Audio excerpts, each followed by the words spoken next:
Hello and welcome to Sri Lanka 99.94 Cricket Every Day. My name is Mark Machado from Maryland, and I'm joined as always by Estelle Devon from the Papare, who is still in Australia. Sri Lanka 99.94 is your new home for Sri Lanka content.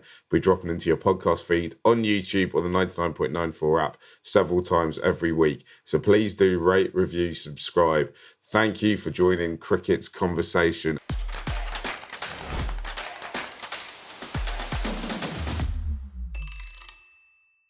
Estelle, this is our kind of, I suppose, the wash-up episode from the back end of Sri Lanka's T20 World Cup.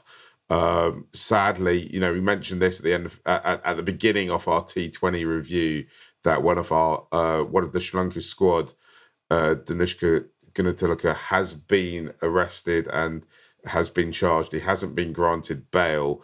Our kind of plan is to do, just to kind of keep you guys as Sri Lanka fans, give you guys an update on what exactly is going on, why it's going on, and we'll also let you know why we can't actually really talk about the case at the moment.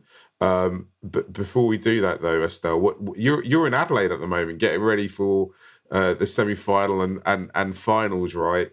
All the teams that you've sworn any sort of allegiance to over the years are knocked out.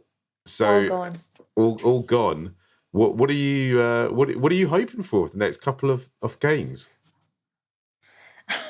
I don't know. I'm just hoping for a good experience. England, India will be the semi-final that I'll be covering. Not my preferred sides, but just hoping for a really good game. And I will of course be completely neutral, because like I said, they're not one of neither one is one of my favorite sides. Uh, Final, I don't know. Let's see. I want it to be good, but I don't want it to be 2019 World Cup final nerve Good. wracking. No, don't go there. No.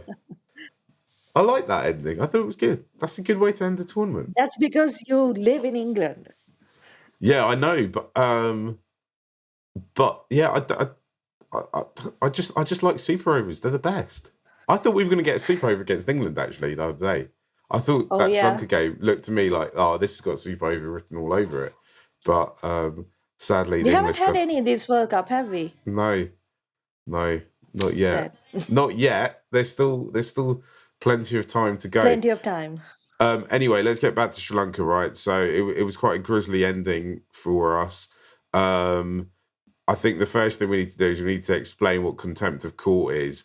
And I've also got to explain that I am just assuming that in Australia they have the same laws around criminal cases as they do in England, which means that when a case, and definitely from a lot of the tweets and a lot of the comments I see being made by Sri Lanka fans, I think this needs to be said that when a case is active, and I also assume this is probably the case in Sri Lanka as well. I don't know, Estelle will tell me, you can't comment on the actual case. I can't tell you, we can't publicly say what we think about things. And I say we, I mean everyone can't publicly state what they think about things because you risk the trial collapsing by prejudicing the jury. And also, in this case, you want there to be a fair trial for both sides, right? Which is why if you come here for any hot takes of what we think's happened or any, let's be honest, the Sri Lankan WhatsApp universe is alive and well with rumors and hearsay of what may have happened. We're not going to report any of that. We're just trying to give you the straight facts. And I don't know, maybe at some point down the road when the trial is done, we might be able to kind of dissect it a little bit more, right? So where we're at now, Estelle, is Danushka was arrested. He wasn't granted bail. That was on Monday morning Australia time, I think. And so now he is in a jail in New South Wales somewhere. I don't know where exactly. And now we're waiting for this to go to court. The latest is that SLC have said they will, at least initially, fit the charges for the legal bills. I know there's been some outrage about that and about how they can afford to do that. Their kind of argument appears to be that he was over there in an official capacity, and because of that, they've kind of got the duty of care right. But I think they're planning to, at some point, if they can, recoup the fees from him, right? And I, I can kind of see, we can talk about whether or not they should be doing that, and I can kind of see why that decision was being made. Obviously, I don't think it's a particularly great look for them, but it is what it is at this stage, right? And the other thing that SLC have done is they've appointed a 3-person disciplinary committee to look into the disciplinary issues around the group at this World Cup, and they've obviously banned the player who's been arrested from playing, though that is neither here nor there, because it's very hard for him to turn up at a game when he's not even in the country when the next 3 games are going to be in Sri Lanka, right? I think, Estelle, that factually is where we're at the moment, right? So at the moment, it's just a case of waiting for this all to kind of play out. Am I correct? Yeah. Yeah, I think Sri Lanka Cricket have agreed to foot the bill for the time being, at least. Like you said, citing the fact that he was there on official business, he was with the Sri Lanka national side, but they've also, according to ESPN's Andrew Fidel Fernando, they've also indicated that they are looking to kind of recover that money either through wages or get him to pay them back, depending on which way the trial goes.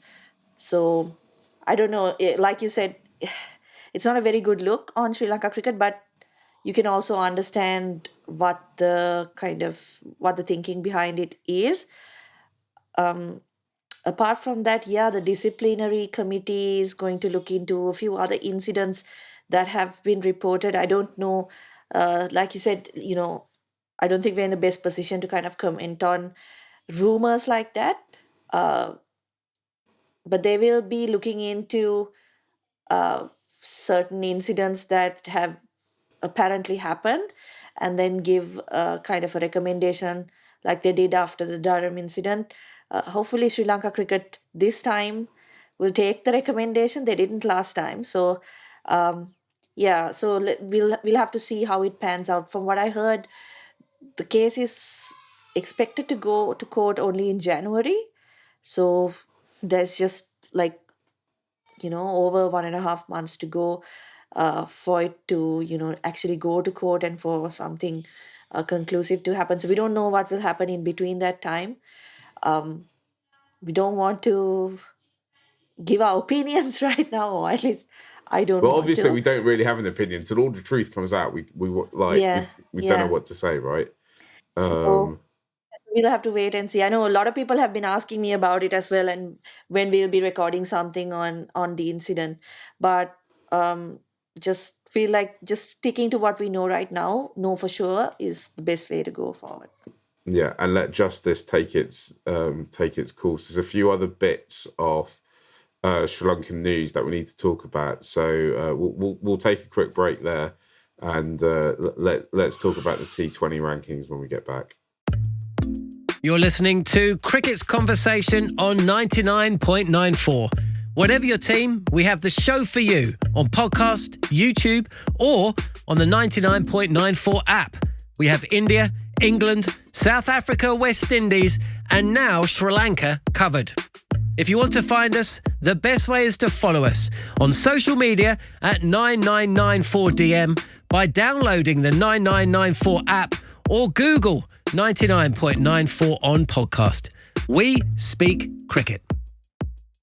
So, Estelle, in more kind of positive news, Hasaranga is back at the T20I, top of the T20I bowling rankings at the moment. He's the number 1 bowler in the world. I'll be honest. I'm not entirely sure he's had the best T20 tournament, but he gets his wickets and he's back at the top. I suppose there's two kind of mitigating things. Firstly, he kind of needs to buy his wickets a little bit, and he very rarely had those runs to play with. And so it kind of felt, I suppose, during the games that maybe he was a little bit expensive. And secondly, I mean, Australia's probably the worst place for him in terms of pitches to bowl on, right? Yeah, I feel like you're right. He didn't have the kind of runs to kind of, really get into his stride. But I don't necessarily think tracks like Australia don't suit him. Uh, I find that it might be a matter of just him playing a few more games in these conditions and kind of adjusting his lengths a bit. That was one area we saw when he did go for a lot of runs against Australia, where he wasn't really able to find the right length. He was either way too full or way too short. I also think he wasn't at his best during this World Cup. It didn't seem like it was. And again, like, this is not an excuse, but I think the injuries to the other bowlers may have contributed to that. We spoke about how the kind of the roles of Tikshana and Hasaranga had to change a little bit with the two, first choice fast bowlers being rolled out so early in the tournament. So then you have someone like Hasaranga trying to play the wicket taker plus, also not give away too many runs. He is generally a very economical bowler, so he does that anyway. But I feel like he may have felt that kind of added responsibility where he needed to also not give away too many runs. Um, so it's really great to see him at the top of the rankings, but I do think that I'm not entirely sure about the ranking system, not in his case, but in general, because I feel it does give a lot of value to wickets, and I know that's important, but maybe context, things like that Yeah. also matter. So um, it's great for him, and he's shown once again that he's certainly amongst the top bowlers in the world. Um, Whether you consider him the best in the world or not, he is amongst those top bowlers, amongst the top leg spinners in the world. So he's now the ranking also kind of reflects that. Tikshana is at 10 in the rankings.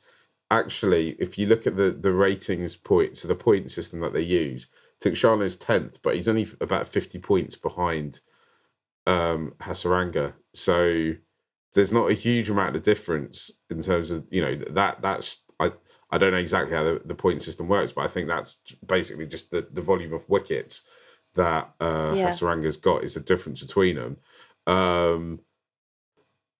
So I think that bodes well. I mean, I actually think Tikshana probably deserve if Hasaranga's first, and I'm not saying anything that I'm not suggesting he isn't the best T20 bowler in the world. I think Tikshana's probably not 9 places behind him. I think he's probably 3 or 4 at most behind him. But Yeah. obviously, I am I was looking biased. through some of his numbers from the World Cup in like the phases he's bowled, etc.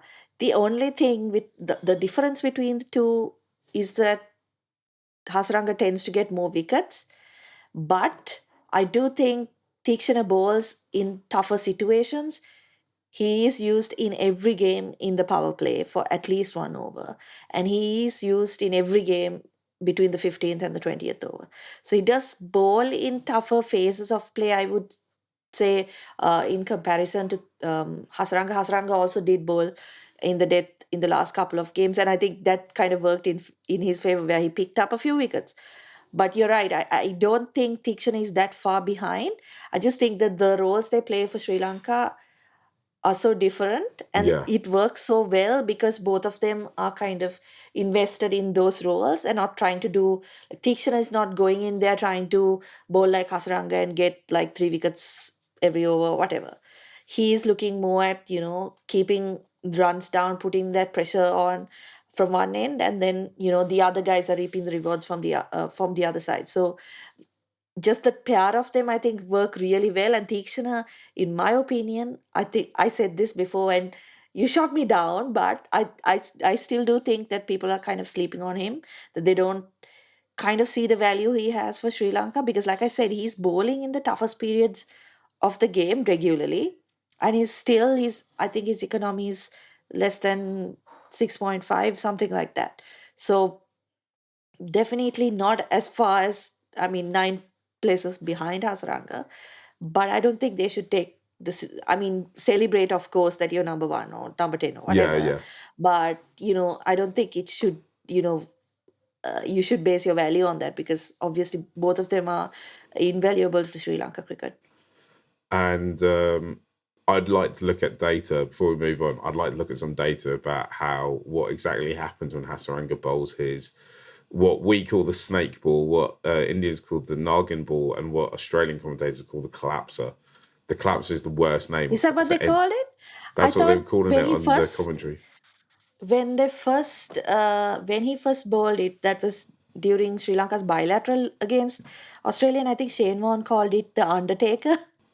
Oh, did he? The And that's Undertaker is. yeah, he That's called a it. good. He called it. You like that? I And like then that. Yeah. Russell Arnold was like, no, let's call it the Garandia, which is like rat snake. Oh, okay. I like snake ball. It's like, but really, like every ball Tikshana bowls is like a cobra ball, right? Because he gets it so like. I don't know why I'm doing the action. Because he's so kind of straight on for you, right? Yeah. Where, but I'm interested to see how the Hasaranga snake ball develops, because sometimes like, he bowls it and I think it's a case the batsman wasn't expecting it. But I thought against Australia, where he bowled loads of them, I don't think it was doing it. It was neither here nor there. I think once they realised it was coming, they were all right playing it. Yeah, I'm curious to know, like, yeah, the angle is different, but is it doing anything, different to what, like, because I don't feel like it's that, like, it hasn't been that effective, has it? It's just been No, a small to me it just variation. feels like a slow Yorker, right? And that's what I mean. I think it's only effective when they don't realise it's coming.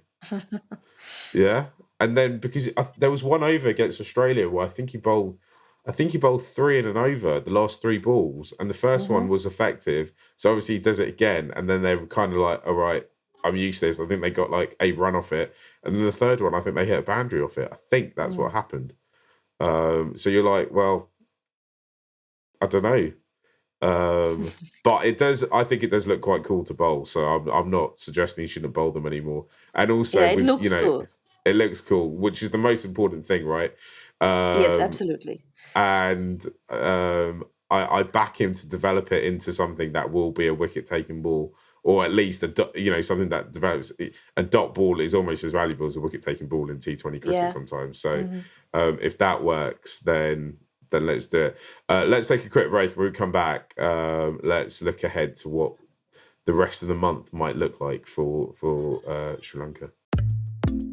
If you love the language of cricket and want more, then head over to the 99.94 app and you can hear all of our podcasts and cricket commentary. We're adding new shows all the time and covering cricket series from all over the world. Be the first to hear all of our announcements by following us on social media at 9994DM. Welcome to Cricket's Conversation.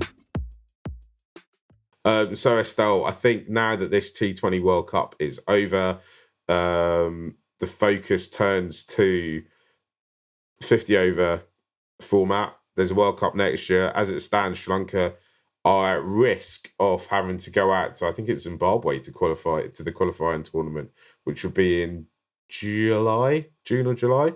I can't remember when it is. To make sure that doesn't happen, they've just got to beat Afghanistan 3 times at home, right? And that is in later this month. I think that tour starts on, I think it's the 25th of November. And they've just got to get those maximum points to get as high up the ODI table as possible. We know 2 things if you listen to this podcast regularly. Firstly, that I am terrible at working the time out, and secondly, I'm terrible at maths, which I suppose is both the same point. Which also means that I can't figure out, like, if they get 30 points, which is the maximum they can get, whether that guarantees that I don't think so. No, I don't think so either. I think they're Yeah, I reliant don't on think other so. results as well, right? Yeah. I don't think they'll be guaranteed a spot in the World Cup even with 3 wins. You should Um, have researched this, Mark. no, because like I've been trying to. Have you not seen how many times I've got in Twitter conversations with other either other 99.94 hosts or other people just go no because Estelle, if it comes to like any sort of maths and cricket, I just can't do it. I just cannot do it. I don't know what's wrong with me. Like I think I need to go in some sort of online course or something. Um, I because think also Sri Lanka are in 10th place and 8th go through. yeah, So obviously South Africa skipped or are skipping their tour yeah, of Australia. that's So just they off, will, isn't it? It's not yeah, happening. they will likely just go straight into the qualifiers as well. Um, but I mean, if we've learned anything through the qualifiers of the T20 World Cups in the last couple of years, is that at least for me, my takeaway has been that it can be good, it can be a good thing, which it was last year. But this year, I don't think it was that good for their confidence. Losing that first game to Namibia, that was kind of the theme right throughout the tournament, if you look at it, right? That loss of intensity, that the inability to kind of close games out, all of that we saw right throughout the tournament. So it can be good, but it also can really go wrong for you. I think what we need to do focus on winning these next 3 games. Try not to because the other thing to note is that the qualifiers aren't happening as the tournament. It's not the first stage, the Yeah. initial stage of the tournament. They happen a few months before the tournament, so we can't rely on this whole let's go to the qualifiers, build some momentum up, and get through. Yeah. It's a potential banana skin. Also, it's not been held in Asia as well, the qualifiers. So again, we don't have the benefits of being on spin friendly pitches. So let's try and win these 3 games against Afghanistan. We've definitely got it in us to do it and get to the World Cup. That's got to be the plan. I look at this side and I think really this team is probably better equipped to play 50 over cricket than they are 20 over cricket. Do you see any There's changes coming through? there's been a lot of talk online about possibly bringing Hmm. Angelo Matthews back, Yeah. and he's one of my favourites, Estelle. I think he's a player who's been very unlucky with injuries and maybe fallen out with members off the board at the wrong moments. And I think he could be. I don't think Sri Lanka need to bring someone in as a kind of calming presence and older head. I actually think we're probably a bit more mature in than the squad, than the average age of the squad is. But I do think, particularly, if the tournament's in India, I think he could be a good addition to the side. There's almost no point in talking about what our seam attack will be because who knows he'll be fit when we get round to Yeah, I it. was gonna say, even for the games against Afghanistan, okay, Lahir Kumar was good during the World Cup. Kasan Rajitha was pretty decent. But can they bowl 10 overs? Yeah, That's going that's to the be the big question. question, right? Yeah, Yeah. yeah. I don't know if they might look to bring in Asita Fernando or someone like that who might be, a bit further down the line in fitness. I can't imagine any of the boys who got who had to drop out the T20 squad because of Yeah. fitness will be ready to play and bowl 10 overs in what 2 weeks now, 3 weeks away. And the other 2 players, and this is long term, who are going to cause some sort of selection issues are going to be Kissel Pereira and Avishka Fernando as well. I think Avishka Fernando, Yep. particularly in 50 over cricket, as a pretty very good record and looks like he could be at some point could be a star player. But we obviously have to wait then to see how he comes back from his injury, and obviously we wish him all the Yeah. well in that, all the best in that, and see what what kind of form we can build up and see if we can push for the team. So kind of, I suppose between now and the end of the year, we've got this tour, Afghanistan coming over, and then we got the Lanka Premier League, which is obviously the premier T20 tournament in world cricket, in franchise domestic cricket in the world, to come to take us all the way up to Christmas. And so loads more cricket still to come on Sri Lanka on 99.94. So do stay with us. I think, Estelle, we could probably leave it there because it was just a kind of update. Was our intent today of what's been going on, right? Thank you for listening to Sri Lanka 99.94, where we speak cricket every day. Please do rate, review, and subscribe wherever you enjoy your podcast. You can download the 99.94 app and follow us on Twitter. I'm at Mark Machado, and Estelle is at Estelle_Vasudev1, as in the number one. Never miss out. Join our 24/7 conversation on social media and follow us at 9994DM. Cricket every day, your way.